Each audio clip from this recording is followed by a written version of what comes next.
രാഹുൽ ഈശ്വറിന് ജാമ്യമില്ല. രാഹുൽ ഈശ്വറിന്റെ ജാമ്യാപേക്ഷ തള്ളിയിരിക്കുന്നു. രാഹുൽ ഈശ്വറിന് കനത്ത തിരിച്ചടിയാണ് നേരിട്ടിരിക്കുന്നത്.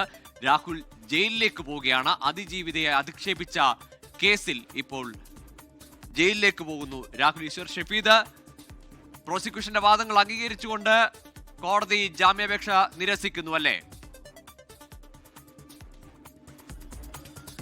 ഗോകുൽ, ഉറപ്പായിട്ടും. കാരണം ഈ മിനിറ്റിൽ വരുന്ന ഏറ്റവും പ്രധാനപ്പെട്ട വാർത്ത അത് ഈ അതിജീവിതയെ അധിക്ഷേപിച്ച കേസുമായി ബന്ധപ്പെട്ട് രാഹുൽ ഈശ്വറിന് കോടതിയിൽ നിന്ന് തിരിച്ചടി ഉണ്ടായിരിക്കുന്നു. തിരുവനന്തപുരം ചീഫ് ജുഡീഷ്യൽ മജിസ്ട്രേറ്റ് കോടതി രാഹുൽ ഈശ്വറിന്റെ ജാമ്യാപേക്ഷ തള്ളി എന്നുള്ള ഏറ്റവും പ്രധാനപ്പെട്ട വിവരം പുറത്തു വരുന്നുണ്ട്. നമ്മൾ മുൻപ് പറഞ്ഞ റിമാൻഡ് റിപ്പോർട്ടിലും പ്രോസിക്യൂഷന്റെ വാദത്തിലുമൊക്കെ ശക്തമായ ചില കാര്യങ്ങൾ അത് രാഹുൽ ഈശ്വറിന്റെ ക്രൈമുമായി ബന്ധപ്പെട്ട് നിരത്തിയിരുന്നു. അതടക്കമുള്ള കാര്യങ്ങൾ ഇപ്പോൾ വിലയിരുത്തിയാണ് ഇപ്പോൾ Thiruvananthapuram additional chief judicial magistrate കോടതി രാഹുൽ ഈശ്വറിന്റെ ജാമ്യം തള്ളിയത്. പ്രധാനമായും പ്രോസിക്യൂഷൻ പറഞ്ഞ ഈ പ്രതി എന്ന് പറയപ്പെടുന്ന രാഹുൽ ഈശ്വറിന്റെ സൈബർ അധിക്ഷേപ കേസുകളുടെ മുൻകാല ചരിത്രം, പ്രത്യേകിച്ച് മ്യൂസിയം പോലീസ് സ്റ്റേഷൻ പരിധിയിലും അതേപോലെ തന്നെ എറണാകുളം സിറ്റി പോലീസിലുമൊക്കെ അദ്ദേഹത്തിനെതിരെ നിലനിൽക്കുന്ന ക്രൈം അടക്കമുള്ള കാര്യങ്ങൾ ചൂണ്ടിക്കാണിച്ചുകൊണ്ടായിരുന്നു പ്രോസിക്യൂഷന്റെ ഡിഫൻസ് അതടക്കമുള്ള കാര്യങ്ങൾ കോടതി മുഖവിലേക്ക് എടുത്തു എന്നുള്ളതാണ് ഏറ്റവും ശ്രദ്ധേയമായിട്ടുള്ള കാര്യം.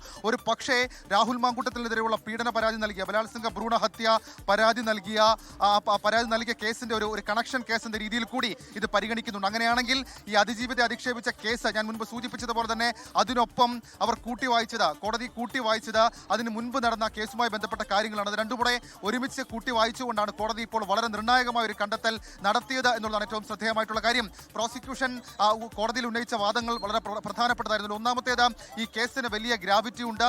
2, അതിജീവിതയെ ഭീഷണിപ്പെടുത്തി എന്നുള്ള കാര്യം. 3, അതിജീവിതയെ സമൂഹ മാധ്യമങ്ങളിൽ അധിക്ഷേപിച്ചു എന്നുള്ള കാര്യം. 4, കൂട്ടുപ്രതികളെ അറസ്റ്റ് ചെയ്യേണ്ടത് അനിവാര്യത. 5, ഈ പ്രതി തെളിവ് നശിപ്പിക്കാനും സാക്ഷികളെ സ്വാധീനിക്കാനുമുള്ള പലതരത്തിലുള്ള ശ്രമങ്ങൾ നടത്താനുള്ള സാധ്യതയൊക്കെ റിമാൻഡ് റിപ്പോർട്ടിലും അതേപോലെ തന്നെ പ്രോസിക്യൂഷൻ ഡിഫൻസായിട്ടും ഒക്കെ പറഞ്ഞിരുന്നു. സ്വാഭാവികമായും അത് കോടതി മുഖവിലേക്ക് എടുത്തു. അങ്ങനെ രാഹുൽ ഈശ്വർ അതിജീവിതയെ അധിക്ഷേപിച്ച കേസിൽ ജയിലിലേക്ക് പോകുന്നു എന്നുള്ളതാണ് ഏറ്റവും പ്രധാനപ്പെട്ട കാര്യം.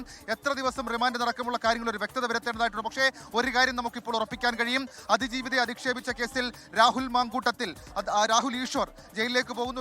രാഹുൽ മാങ്കൂട്ടത്തിനെതിരെ പരാതി നൽകിയ പെൺകുട്ടിയെ സമൂഹ മാധ്യമങ്ങളിൽ അധിക്ഷേപിച്ചു എന്നുള്ളതായിരുന്നു ഏറ്റവും പ്രധാനപ്പെട്ട കാര്യം. ആ അധിക്ഷേപ പരാതിയിൽ കോൺഗ്രസ് നേതാവായിട്ടുള്ള സന്ദീപ് വാര്യർ ഉൾപ്പെടെ മറ്റു പ്രതികളുണ്ട്. ഇവരുടെ അറസ്റ്റ് അടക്കമുള്ള കാര്യങ്ങൾ അത് വേണം. അതുകൊണ്ട് ഈ ഘട്ടത്തിൽ പ്രതിക്ക് ജാമ്യം അനുവദിച്ചാൽ, രാഹുൽ ഈശ്വറിന് ജാമ്യം അനുവദിച്ചാൽ സമൂഹത്തിൽ തെറ്റായ സന്ദേശം നൽകും എന്നൊക്കെയുള്ള കണ്ടെത്തലിന്റെ അടിസ്ഥാനത്തിൽ കൂടിയാണ് Thiruvananthapuram additional chief judicial magistrate വളരെ പ്രധാനപ്പെട്ട ഒരു തീരുമാനത്തിലേക്ക്, ഈ രാഹുൽ ഈശ്വറിന്റെ ജാമ്യാപേക്ഷ തള്ളിക്കൊണ്ടൊരു തീരുമാനത്തിലേക്ക് എത്തിച്ചേർന്നത്. ലോകത്തെവിടെയായാലും ഏത് സമയത്തും 24 വാർത്തകളും ഓഗ്മെന്റഡ് റിയാലിറ്റി പാക്കേജുകളും എക്സ്പ്ലെയിനറുകളും വിശദമായി കാണാൻ ഞങ്ങളുടെ യൂട്യൂബ് ചാനൽ നിങ്ങൾക്ക് സബ്സ്ക്രൈബ് ചെയ്യാം.